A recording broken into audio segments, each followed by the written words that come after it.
thank you very much for the invitation to talk about a topic.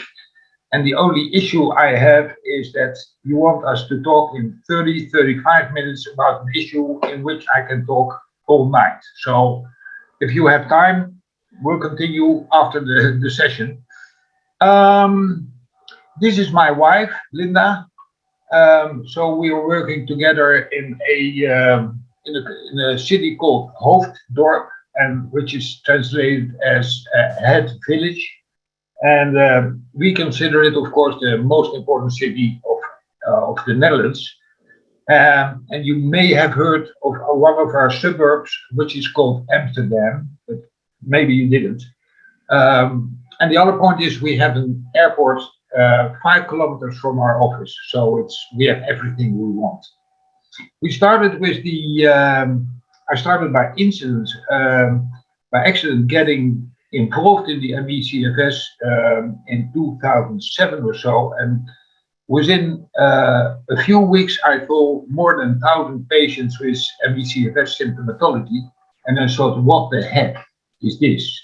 So then, because there are vascular problems involved, we started with seeing ME-CFS patients, and at this moment,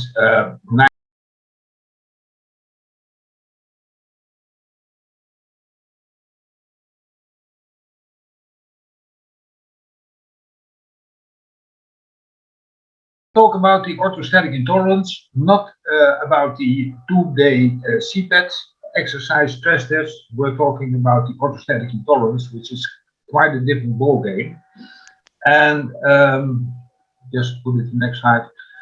No disclosures, but I do want to stress that I want to discuss unapproved medical products in my presentation, which are not approved by official guidelines, but that's the way the situation is with ME-CFS. So I'm talking about the orthostatic intolerance, the symptomatology, how we can detect the orthostatic intolerance, and this is our main issue, the measurement of cerebral blood flow. And finally, I talk especially about from a patient perspective, the treatment of orthostatic intolerance.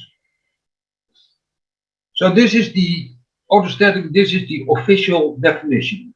Orthostatic intolerance refers to a group of clinical conditions in which symptoms worsen with an upright posture, and many, but not all, are improved upon lying down. For example, fatigue and brain fog can persist long after assuming the recumbent posture. But if you go in specific detail of the symptoms, there are many symptoms of orthostatic intolerance. The most commonly known is the lightheadedness, of course, and syncope is, of course, an important one, but diminished concentration, headaches, vision problems, increase of fatigue, exercise intolerance, muscle weakness, pain, dyspnea, chest pain, palpitation, tremulousness, anxiety, sweating, nausea, hearing problem, blurred speech. They are very common problems and symptoms of the orthostatic intolerance. And in fact, I'm still amazed by the degree and very particular symptoms. And our opinion is that if some symptoms occur while sitting, standing, or walking, and disappear by lying down, it can be an orthostatic intolerance symptom until at least other symptoms other causes are excluded. For example, if you have a sprained ankle, then when you said going to stand on your ankle, then it of course causes pain. But that of course has nothing to do with the orthostatic intolerance, but more a local problem. But really, it's an amazing amount of various curious symptoms. So, for example, last week I had a patient who, while sitting up, she got around her nose a tingling feeling, only around her nose. And this one disappears when she was lying down. So In fact, if you consider your own symptoms and you think, is it something which is provoked by sitting up or walking or whatever, and disappears while lying down, then you should consider it as, although rare and bizarre, it's just an orthostatic intolerance symptom. And we specifically looked at the symptoms and the variety of symptoms during the tilt table test. If a patient is tilted, then we administer the questionnaire at minute 1 and after 10 minutes of standing. And here on the blue bars are the percentage of patients reporting symptoms. So more than 80% report dizziness, and increase in fatigue is on the second place. Muscle weakness, very frequent. Dyspnea, very frequent. And for me, it was a surprise that also visual and hearing problems are easily provoked by a tilt table test. So concentration, nausea, neck and shoulder pain, tingling of the hand, which is considered as an hyperventilation reaction, chest pain, low back pain. All these are prominent symptoms occurring during a tilt test. This is on the left side, and on the right side you see the same symptomatology in healthy controls. These are really boring people. They don't have any complaints at all. And in fact, that was really funny that if you explain to a healthy control that the symptoms, that they don't understand it. How can it be possible that they have this much of symptomatology while most of the patients have no complaints at all? Well, dizziness in the beginning that fades early away. So it's really it's a very, very prominent symptom in ME-CFS. The next one is that we always try to, because these are symptoms, we always try to get an objective assessment of the problems they mention during a tilt test. And one of the things you can easily just objectively demonstrate is the increase in pain. So usually pain is a sort of subjective feeling, but if you use a so-called algometer, that's a small device with a rubber tip at the end, and you put, as seen on the lower side figure, you put pressure with this rubber tip on the shoulder or the finger, whatever part of the body you want to move. You increase very gradually the pressure, and at some point, patients, but also healthy controls, will measure, will give that a start of pain. And this on the here on these two slides are the measurements of the finger and the shoulder of healthy volunteers. And so the shoulders are more sensitive than the fingers, but before on the left side and after there's no significant difference. So of course there is a pain experience if you increase the pressure, but it's not different from before and after the test. What I never showed, but what is the following problem, that healthy controls, the men can endure pain much more than women. Surprisingly, once I told it in the audience, I got almost rotten eggs to my head and tomatoes, because every woman thinks that men are pussy with regard to pain. But in fact, we have a very much higher pain threshold. So we should do the birth, etc. But okay, that's different in human life. But now on the next slide is the situation in patients. And the top slides are the patients without fibromyalgia or widespread pain syndrome, whatever name you have it for it.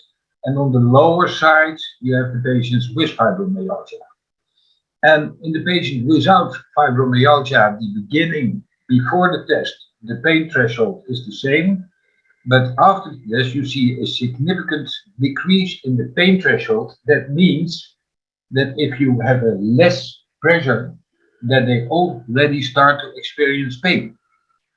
And that's the same in the finger here, before, after, and in the shoulder, before and after. This is highly significant. So in contrast to healthy controls, they have a reduction of the pain threshold, indicating that pain experience occurs earlier with a lower pressure of the algometer. And in the bottom side, you have the same situation in women these were all women with fibromyalgia. And of course, they have an increased pain perception. And if you press, so even milder in these patients, but there is again a difference before and after the test, you see that they experience pain at a much lower level. So this is just simple. You can really demonstrate that pain is a big issue, and that pain is also after a TIL test is already increasing. The next slide is the same. You have patients, almost all have problems with the memory and concentration. And you can also demonstrate that with the so-called ME-CFS test. And the ME-CFS test shows, in this case, characters or figures 1 second after another. And for example, if you have a one back test, you have to remember that your previous character was the same as the character as shown at that moment. So that's called the one back test. And if you see the same character, then you press a button and you get a correct or incorrect answer. In two back tests, the last and the same character in this kind of study was one in between, and the two back tests and three back tests there are two different characters between the right one at this moment and two earlier. We use the Cognitive for Fun website, and it's really amazing that some of the volunteers who are studying that, they could remember 9 figures back from the ones that show. 9 figures. I can't make it more than 3. Then I got easily mixed up. But I have an excuse. That's age. Then your working memory decreases. So if you are 25, you perform better, and if you are 75, then you should make a lot of mistakes. The next one is what we showed in these patients before and after the orthostatic stress or TIL pain test. Here on the left side, the upper side, on red are the correct answers and before the TIL test. And in blue ones are the correct numbers after the TIL test, 10 minutes after the TIL test. The 2-back test is easier to remember than the 3-back test. So you see that after the TIL test, both in the 2 and 3-back test, there is an increase in incorrect or decrease in incorrect answers.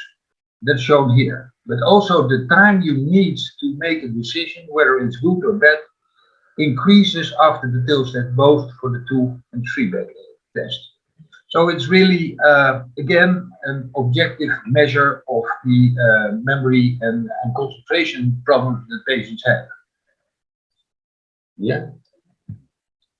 That's another one, overlooked a lot of times.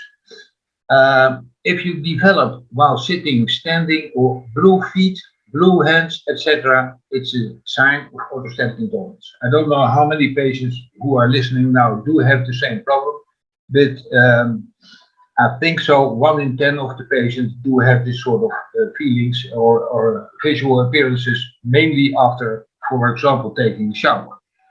So that's not to be taken lightly. It's a sign or symptom of the orthostatic intolerance.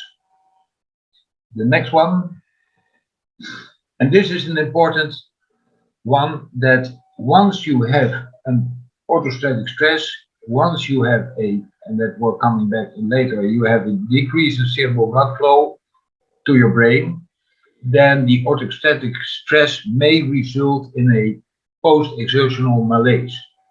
And that's what we simply did in patients and in healthy controls, and we asked them to rate their pain and their fatigue and their concentration pre-pill test, post-pill test, but also 1, 2, and 7 days after the pill test.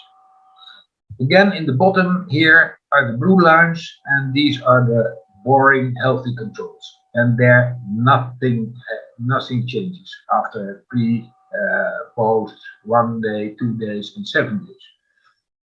But the thing is that in patients, and these were patients in red with fibromyalgia, they have an increase in pain after the pill test, and which lasts for 7 days. Much more pain than patients without fibromyalgia, here indicated in green. And you see also the increase in fatigue after the pill test, and which also may last for 7 days after a simple pill test. Again, also here in red, the fibromyalgia patient, but that's not significant from the patient without fibromyalgia. And also the problems in concentration increases after the pill test and may last for 7 days, or may last longer than 7 days. So the post-exertional malaise may be provoked by orthostatic stress, and it may last very long. Okay, so the summary is don't take the orthostatic intolerance symptoms too lightly.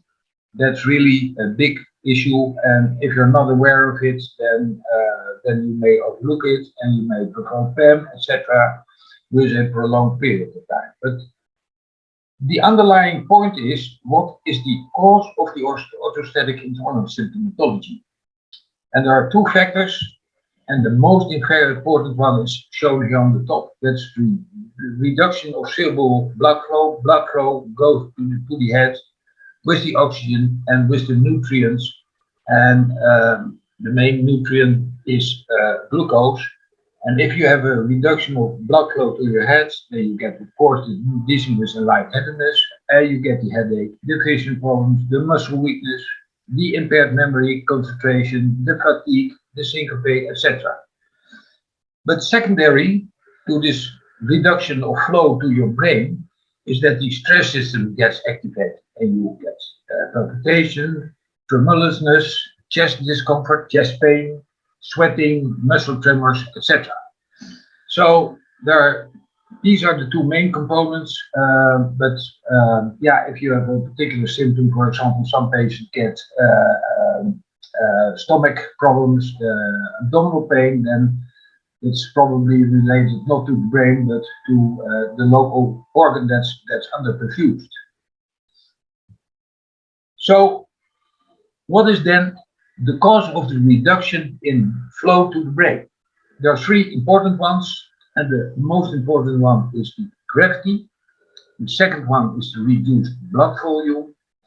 And in some patients, there are indications now that the ability to extract oxygen from the blood is decreased.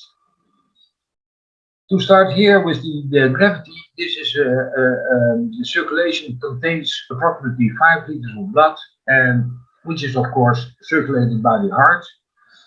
And that still amazes me that when you stand up, and that also happens in healthy controls, then 700 ml to 1 liter disappears in the legs. So 1/5 of your circulation moves into your legs. And this is shown here, that here's the circulation while lying down. And almost, there's 1 liter, so that's 20% of the amount of blood goes to your legs. And in healthy controls, healthy people, this gravity effect is counterbalanced by constriction of arteries and veins of the legs, by returning the blood to the heart. And if it goes to the heart, then it of course goes to the brain. But in ME-CFS, this counterbalancing effect is less effective than in healthy controls. So less blood returns to the heart, and thereby the heart only pumps out what gets in. Less blood is pumped out by the heart to the brain. So we can talk for hours about the exact mechanism, but this is the real problem about the gravity. We also demonstrated that by measuring cardiac output. This is a very complicated slide, but in the end, given here in red are the reductions in the amount of blood that the heart pumps out. In black are here the healthy controls. While standing, approximately 10% of the amount of blood that is pumped out by the heart is reduced while standing. But in patients, it's approximately 20 or more than 20%. So it doesn't get to the heart, and if it's not coming to the heart, then it's not pumped out to the brain. The second, and I still don't know if the importance of this one, it may contribute, but in ME-CFS patients versus healthy volunteers, there's a reduction in blood flow. That was brought to the attention by Sprinted already in 1996, and in the early 2000s we were lucky to measure this blood volume. And here on the left you see and that's all measured while patients were lying down. The patients without orthostatic intolerance complaints in dark gray, and in patients with orthostatic intolerance complaints in light gray. And you see 100% is the normal value of the healthy controls. There's a slight reduction in patients without orthostatic intolerance complaints, but a 23% difference in total blood volume of patients who were having orthostatic intolerance. And blood is composed of two parts, the blood plasma here on the right, and the erythrocyte volume here in the middle, and exactly the same. There's no difference in this distribution. So if we could focus on the total blood volume, patients without orthostatic intolerance have almost near normal blood volume compared to healthy controls. But the ones who are really having orthostatic intolerance symptoms, there may be a reduction of 23 or more %. I had one patient who had chronically a reduction of 1/3 of her blood volume without having any complaint. But that's major part. And here on this slide on the right side, it's an absolute quantification of blood volume in mLs per kilogram. But again, patients without in light gray with orthostatic intolerance symptoms have a larger, have a less blood volume, and compared to on the right side, compared to the healthy controls, we have a large reduction in patients without the orthostatic intolerance. So the third part of the reduction of the orthostatic intolerance are that in patients there are demonstrations that the amount of oxygen that is being extracted from the blood is less in patients. And this is a complicated slide here in orange. That's what we're talking about. That these are patients who need to deliver a large amount of blood to get the blood extracted. And this is during exercise. That's a different thing, but I presume that's also happening at rest. So much more blood is pumped to the organs, to the brain, well, to the legs, etc. Despite that, the oxygen consumption is much less than in purple here in the health controls. So they need a larger amount of blood to be pumped by the heart to get oxygen to the different organs.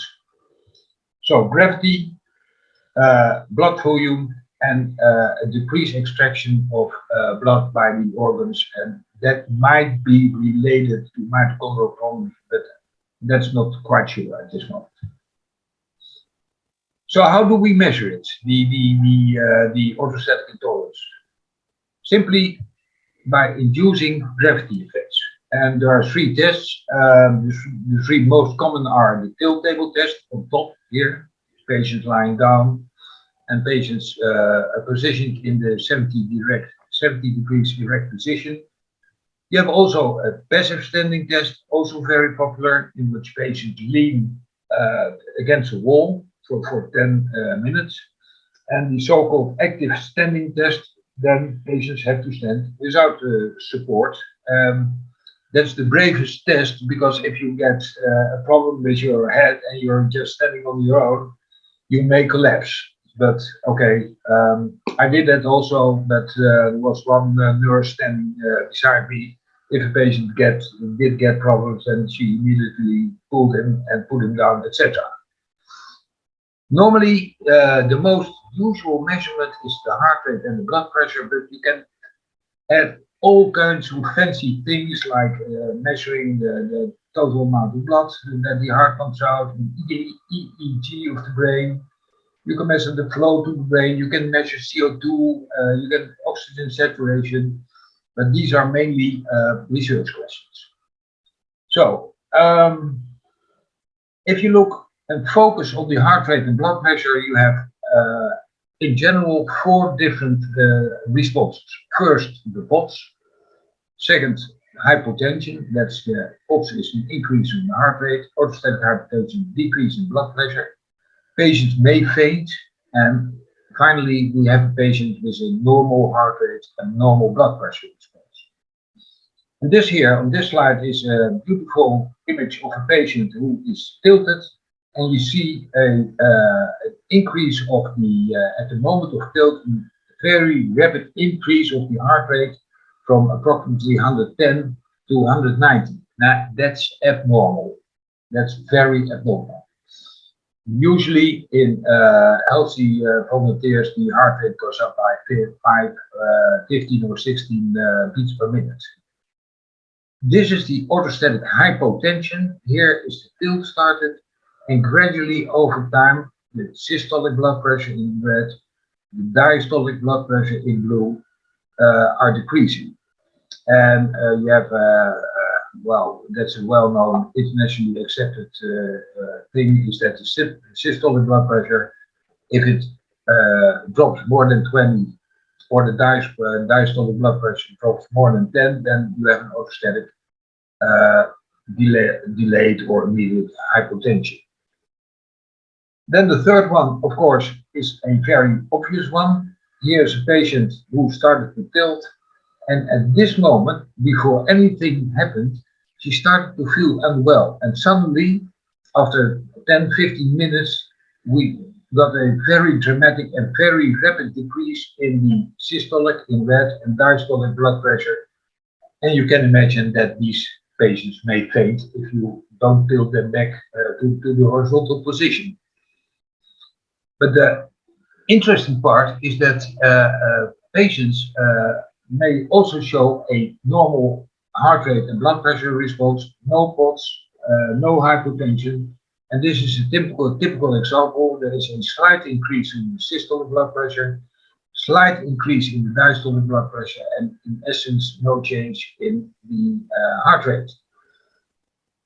And this sort of reaction is present in approximately 50% of patients. But one of the important things is that patients ask me a lot of time, I held a tilt test, nothing was shown, normal heart rate, normal blood pressure, but while I'm standing, I'm getting dizzy, nausea, etc. And if you look at the, if you carefully take the history, then we have found out that approximately 80% of patients do have orthostatic intolerance symptomatology. But if you do a tilt table test, then only 44% of the patients had hypotension, POTS, or near syncope. So there is a huge gap between the complaints of patients versus objective abnormalities. This is in line, this is a slide borrowed from Peter Rowe. From all the previous studies, approximately 42% of the patients had a orthostatic hypertension. POTS was not described, but that again is much lower than what we observed in patients. And so there are more orthostatic intolerance complaints than objective tilt table abnormalities. Sorry. And what it's all about is that the center of the problems is the reduction in cerebral blood flow. And by accident, luckily, I came upon a study of 1994 in which German authors measured blood flow in the vertebral and carotid arteries in healthy controls. And I thought, well, if Germans can do it, we can do it too. So we started to measure the cerebral blood flow in patients while lying down and during a tilt test. And you can easily access the flow to the brain. There are 4 arteries. Here in the front sides are the internal and external carotid arteries here. And it's all about internal carotid artery on both sides. And here, vaguely on you see small arteries going to the back of the brain. And you can measure blood flow, and you can while patients were supine and while patients are being tilted. It's not an easy technique, but it can be done. And this is an example of a patient who developed orthostatic intolerance problems. Here you measure the cerebral blood flow by combining the area of the vessel, which you can measure here at the top, with the blood flow velocity, which you can measure with the echo velocity devices, the Doppler. And you can see here, this was a patient being supine. In orange, in yellow is just the blood flow velocity. On the left, supine, and here on the right side, while being standing. And you don't have to be a rocket scientist to see that there's a huge difference in flow here, supine versus standing. So this is a nice demonstration that blood flow decreases while standing in these patients. And so we did a very large study in 400 plus patients, and we compared it in patients with healthy controls. In healthy controls, the reduction of blood flow while standing versus supine was 7%, so that's really nothing. And in all kind of patients, so including patients with a normal heart rate and blood pressure, patients with POTS, and patients with an orthostatic hypertension, sorry, the reduction in flow is around 26%, and that's a huge difference compared to the 7% reduction in the healthy controls. This is another one. I love these figures, so I'm gonna show a lot of figures to you here. We see the same. This is a patient with carotid artery, supine, and standing, and I repeated the test while patients had a compression stockings on. So there is reduction while standing, but while standing and patients do have a stocking on, then you see an almost normalization of the blood to the brain. And this is also interesting that here in these yellow things are the measurements of the amount of blood that's pumped out by the heart. You see here the baseline, a dramatic reduction in the amount of blood that the heart pumps out while standing, and a partial increase again in the cardiac output, so it's called, while patients have a stocking on. So this is a demonstration that stockings improve the circulation in these patients.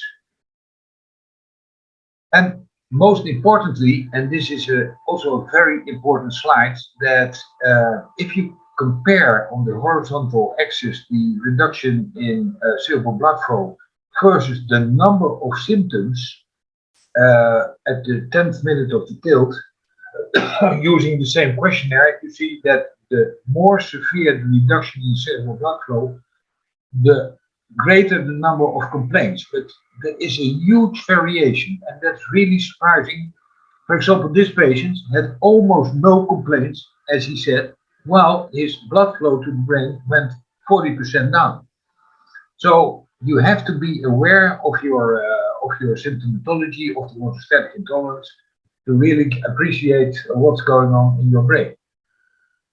So 6% decrease in healthy controls. If you take a margin, and that's called 2 standard deviations for a lower limit of normal, so the maximum decrease in healthy controls is 14%. If you apply this 14%, then 90% patients have an abnormal cerebral blood flow decrease during the test. And also in 82% of patients who have a seemingly completely normal heart rate and blood pressure, but in 82% of these patients, blood to the brain goes down, etc. And now it's even getting more, more horrible that if you have a severe patient, then even a 20 instead of 70 and 20% tilt is really nothing. You see that in these patients, these severe patients, there's already a significant decrease in cerebral blood flow while undergoing a 20-degree tilt test. And similar, if a patient sits for a prolonged period of time, then in the patients without orthostatic intolerance, you see a large reduction in cerebral blood flow of 27%. And these were also the more severe patients. So even sitting, although you don't, it's not an acceptable thing, but even sitting can provoke the orthostatic intolerance. And finally, that's one of our recent findings, is that if you have a severe patient and you do the measurement during the tilt test and you lay the patients down and repeat the measurements, then in patients with mild disease, the blood to the brain immediately restores to pre-test values. In contrast, in patients with severe ME-CFS, the abnormality of the flow to the brain remains. So there are horizontal. Gravity is again normalized, but still they have a prolonged reduction of cerebral blood flow. And I think that may also contribute to the post-exertional malaise problems. So you have two things. How can we prevent the orthostatic intolerance by you, the patients? First of all, you have to recognize which orthostatic symptoms you have. One of the common things is to increase the water and salt intake at least 2.5 liters and 8 to 2 grams salt intake per day, or if that's difficult to measure, use the ORS for rehydration solution. Compression stockings, maybe combined with abdominal binders. Important one, showering. Warm, hot environment, a lot of orthostatic intolerance provocation. Do it less frequently, do it shorter, and use colder water if possible. Yeah, for me, that would be a bridge too far, but maybe it's in the time of high gas prices, colder water is the ideal solution. Cooking, do it seated. Toothbrushing, dressing, makeup, shaving, seated.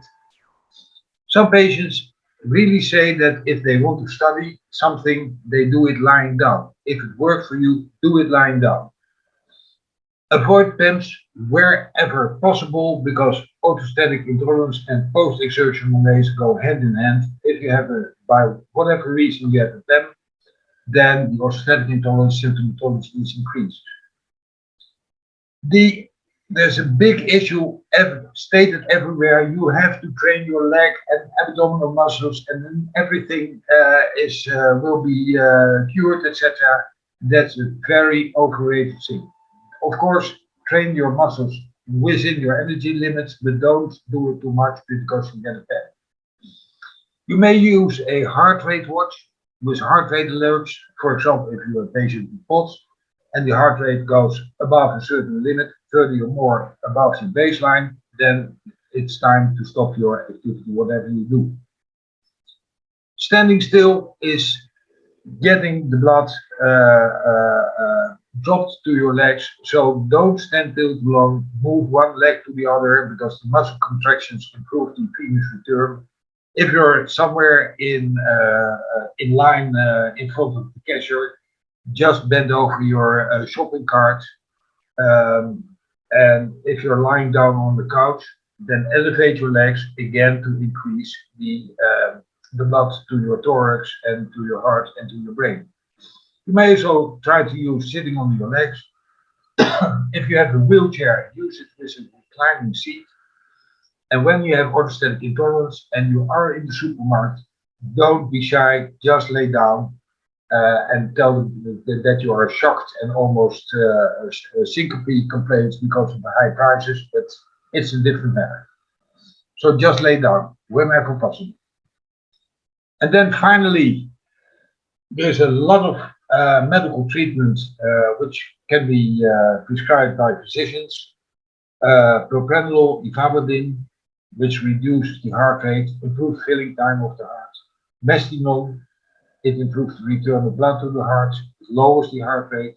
Fluorocortisone and desmopressin may fill up your circulation by retention of water and salt.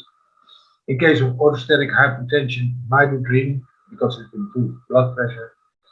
And funny enough, mast cell abnormalities, they also help for the orthostatic intolerance. The mechanism is completely unclear at this moment, but it may help.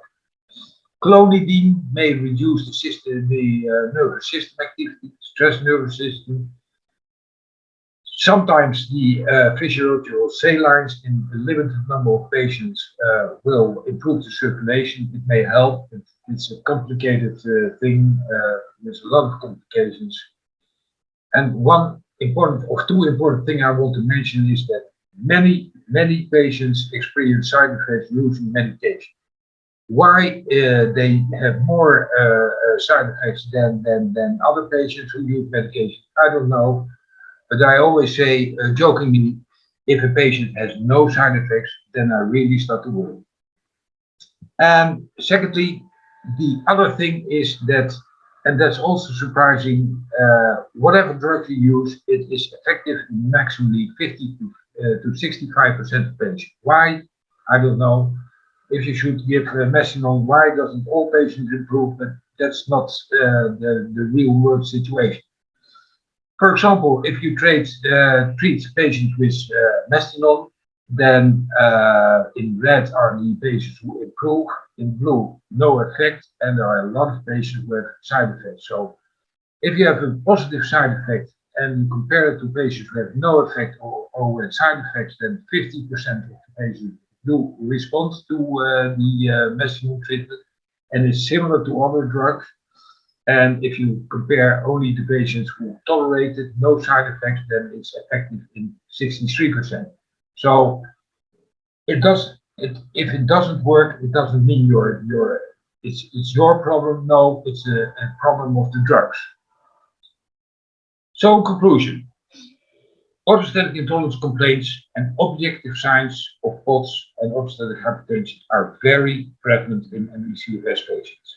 The symptomatology is highly diverse and bizarre even, and I'm still getting sometimes, even now after 15 years, how the hell is it happening and what's happening. But these complaints, how bizarre, they are real, and a majority of the patients can be objectified. The core problem is the decrease in cerebral blood flow while sitting, standing, and walking in ME-CFS patients, in contrast to healthy controls. But even if there are no blood pressure or heart rate abnormalities, an abnormal cerebral blood flow is present in patients with a normal heart rate and blood pressure response. And the more cerebral blood flow abnormalities you have, the more orthostatic intolerance complaints you have. So that's the end of my presentation.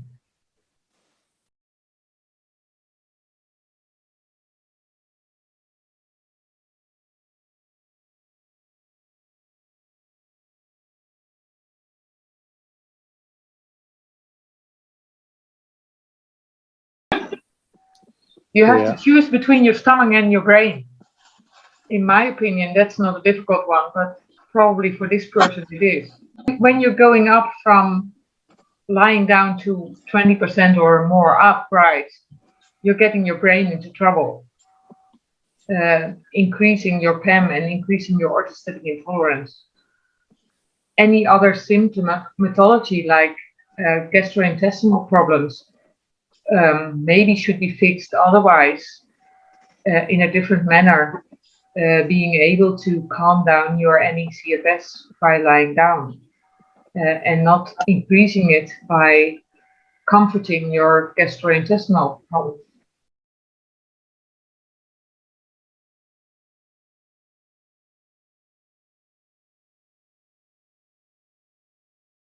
Irrespective of how much and how long you're lying down, because indeed it takes too much effort to take them off every time you're lying down. But if you have them on during the day, when you go out maybe for the toilet more often than you do in the night, then you may benefit a little bit from the compression, having them on at that time. It doesn't hurt you when you're lying down, having them on. You should not have them on for 24 hours a day, obviously, but maybe have a help with that by a nurse or somebody, or a healthcare, or your friend or whatever living with you. Very healthy. There are some handy devices to help you with putting on the stocking. Yeah. And putting off. Some of the stockings companies will have aids putting them off. Putting on stockings yourself with your hands is more difficult.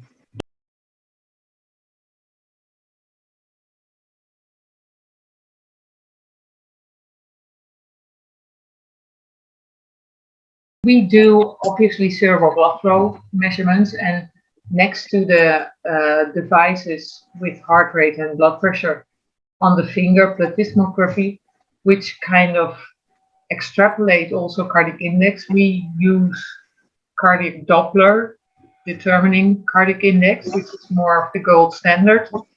And when you're talking about what this person is calling hyperpods, you see no change in cardiac index, which means that the adrenergic state of this person is that high that it's a decrease in stroke volume is compensated by heart rate increase, which is usually when the heart rate goes up more than 40. If the blood pressure stays the same, obviously, because if your blood pressure goes down, an increase in heart rate is compensatory, and it's not called POTS. So, to be practical, if you have a heart rate increase between 30 and 40, it's the venous cooling POTS, and above 40, we call it the hyperadrenergic POTS. Yeah. We try to measure the adrenaline and noradrenaline, and it was so hard because you have to get it immediately to a laboratory. And in fact, in all patients it was normal. So, but that may be a difficulty of the laboratory assessment. Yeah.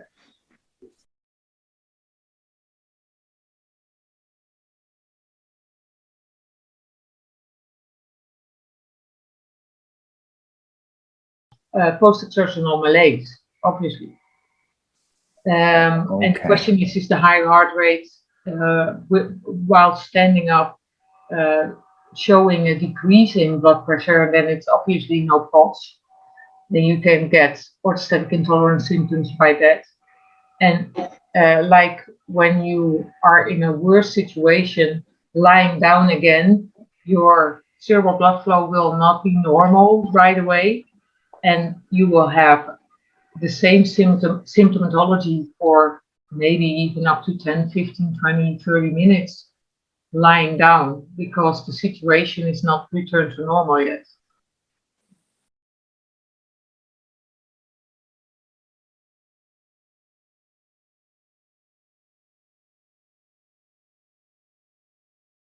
You can have, because of the decreased blood volume, when you are upright, you can have kind of a squeezing hypertension, which is not a real hypertension.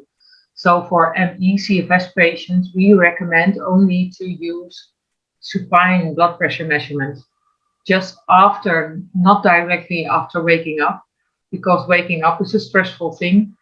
Have a supine period of at least 30 minutes, measure your blood pressure at least 3 times in a row, and note down the second and the third measurement.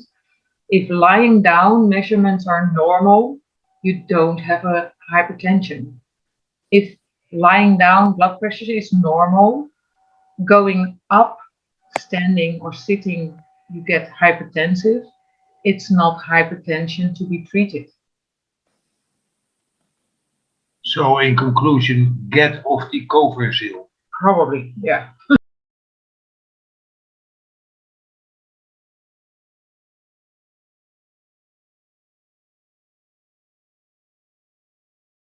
Probably fibromyalgia. And what you see, what Professor Visser has shown is that when you have orthostatic stress, and also that happens after exercise, normally pain thresholds go up after exercise. In ME-CFS patients, pain thresholds go down, not only after exercise, but also after orthostatic stress. So any sign you have from the brain, from the pain center, that will trigger pain, you will feel more because your pain threshold is lower.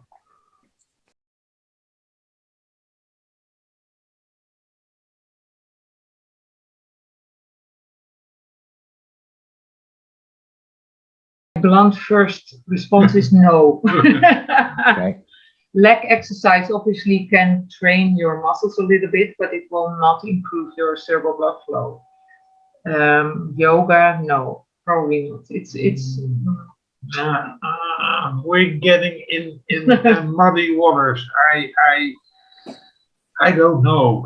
There's some patients who do really respond well on yoga, etc.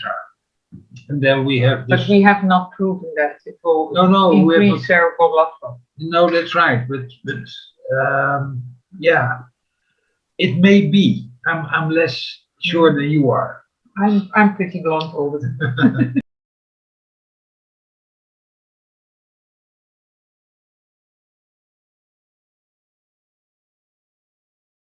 I was telling, if you please lie down and use that as the normal blood pressure. Seated or standing in ME-CFS can be abnormal, but is not usually, if the lying down version of blood pressure is normal, is not a sign of hypertension. In quite a few patients, and in these patients, there are no signs of left ventricular hypertrophy of the heart or inflow problems of the heart. The EKG is normal in these patients. So if you don't have any sign of any organ abnormality in this sort of seated or standing hypertension, nothing is wrong.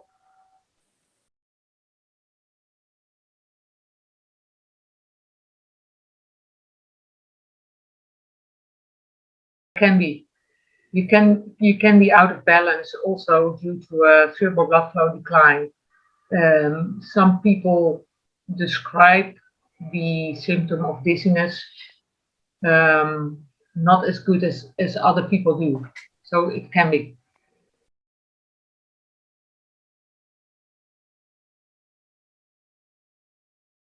HPV vaccine can be a trigger for ME-CFS. And if you have ME-CFS, you will have orthostatic intolerance in 90% of patients. So yes.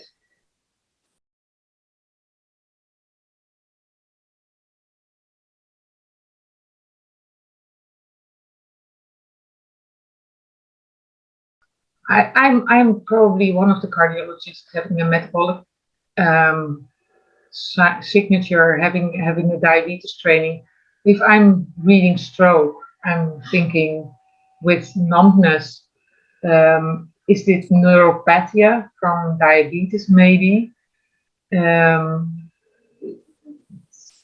I'm thinking more into that direction other than blaming it on ME-CFS directly.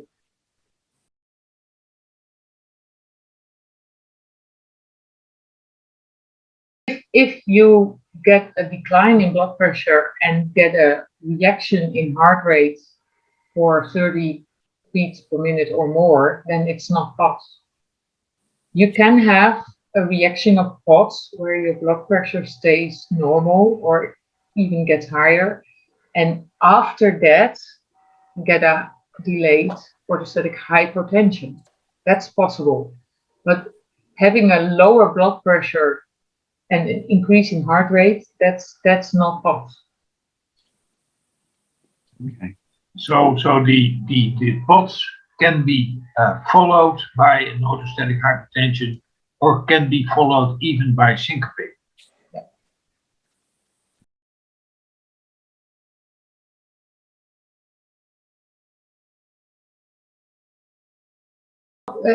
It can be because they probably during the day when they are awake they have to pee or go to the toilet at one point or another, and then compression to the legs can be helpful, but you have to take into account how much effort does it take to put them on, and maybe in when they're severe, maybe abdominal binders, maybe less.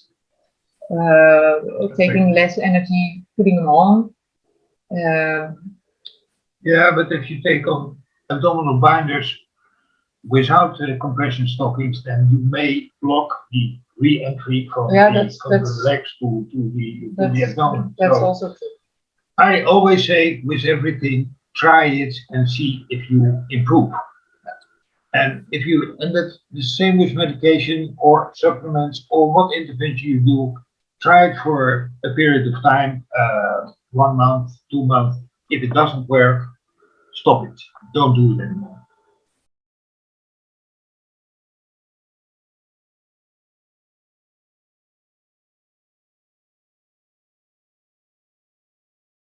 Well, in my blunt opinion, if you have a higher heart rate than what you expect to be normal, then that's a sign of being in a severe condition of ME-CFS, and you're getting over your boundaries way too much.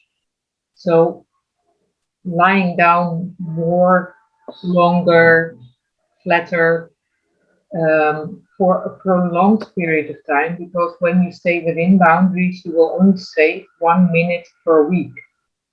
So it will take an incredible amount of effort, saving up energy to improve your heart rate. The other thing is vasospasm angina. That's not part of not part of the ME-CFS. No, definitely not. But you may have chest pain. Of course, but that's because you get hypocapnic because of an abnormal response of the respiratory center in your brain, because it gets less blood during the standing up. So we see a lot of patients, and some researchers have called that orthostatic hyperventilation. We used to call it hypocapnia, just describing that you're getting rid of the CO2, which gives you a lot of complaints.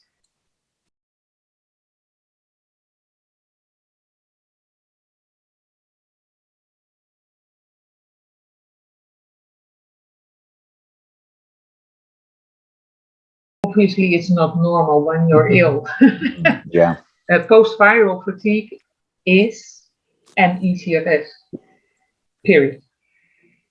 POTS is orthostatic intolerance as part of the symptomatology, and with cerebral blood flow decline as part of the orthostatic intolerance problems, hypoperfusion of the cerebral regions can happen, and depending on which region will get you hyperperfused, that decides which symptoms you will get from that. So this is possible. It's quite a long time. So when it's such a long time, the amount of stress put on the system was quite extensive. You may consider that also while having decollapse, is that a concussion occurred of the brain, that's and also then possible. you're way a month out of business. Yeah, that's also possible.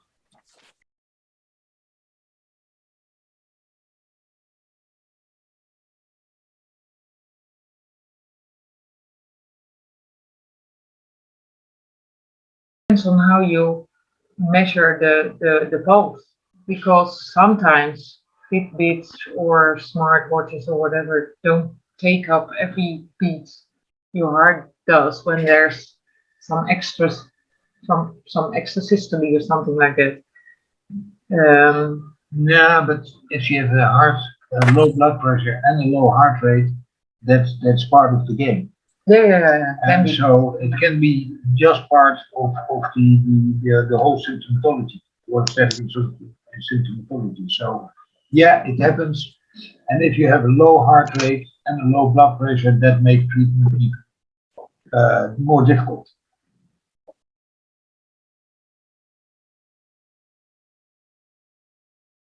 No, it's not the same.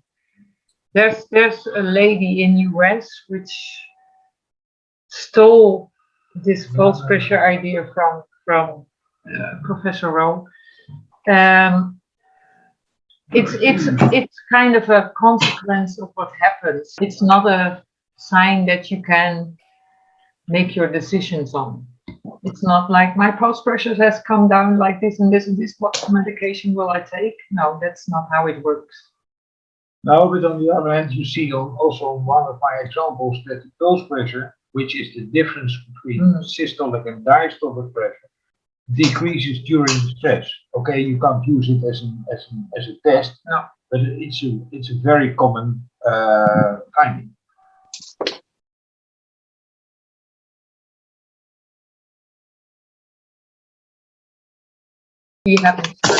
No, but I tried it sometimes in the patients, and it's very disappointing. But some do improve. Yeah, that's a big minority.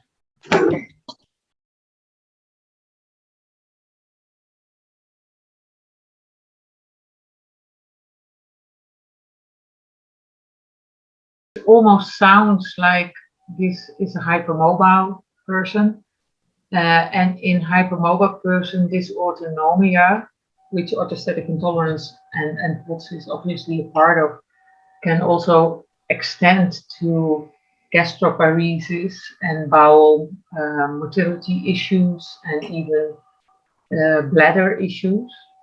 So it can be, well, you have to go to a what's an NDL doctor? Gastroenterologist. Gastroenterologist. But a lot of gastroenterologists in Netherlands don't have a clue about bowel motility disturbances. So I'm not sure how it's in Ireland on that topic. Gastric motility study or colonic motility study, that should be possible also in Ireland, because it's, for example, with the stomach, you can eat a small radioactive pancake and see how fast it goes out of your stomach. So there are easy ways to get it done.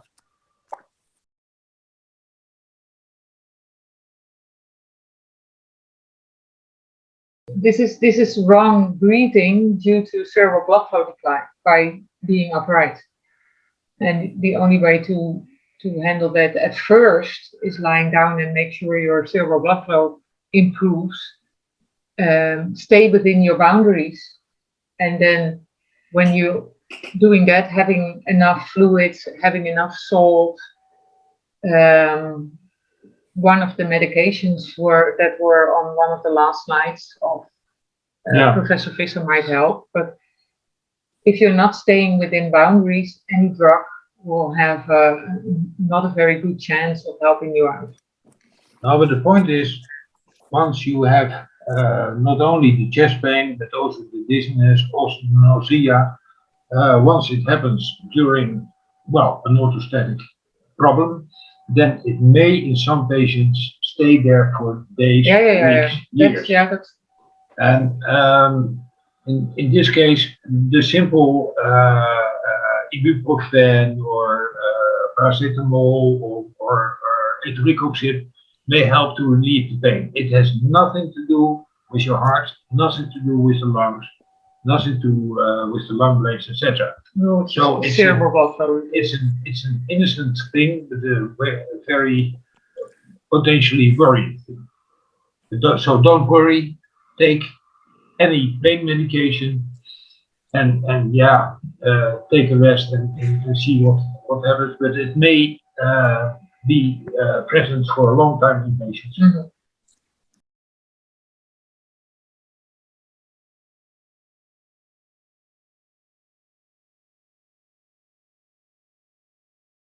You have a lot of things in this topic. Long haul COVID is ME-CFS, we think. COVID also is a very potent trigger. So ME-CFS patients getting that will have a bigger and longer period of crash/PEM than after a regular flu or cold. They will get to their pre-COVID position, but it will take time, maybe even up to a year sometimes. And because the PEM reaction to COVID is that prolonged, we advise actually to have patients taking their vaccines for that. At this moment, there are more and more evidence that the mast cells will be involved. So at this moment, if patients take a booster, which we are very well, we promoted to do it, then taken in this period before, for example, a week before to 2 weeks after, an antihistamine, and it may reduce the the side effects of the booster. It's not at this moment crystallized, no randomized trials, but I think it's fair to do because they're innocent drugs.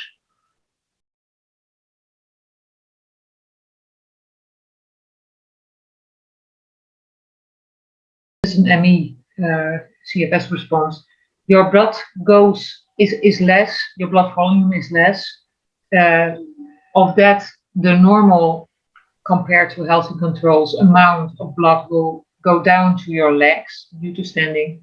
So there's less left in your arms.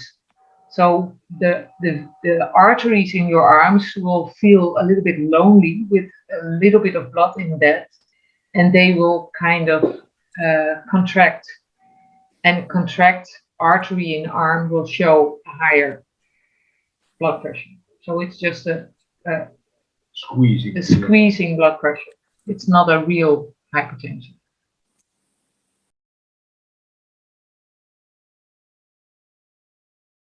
Orthostatic hypotension.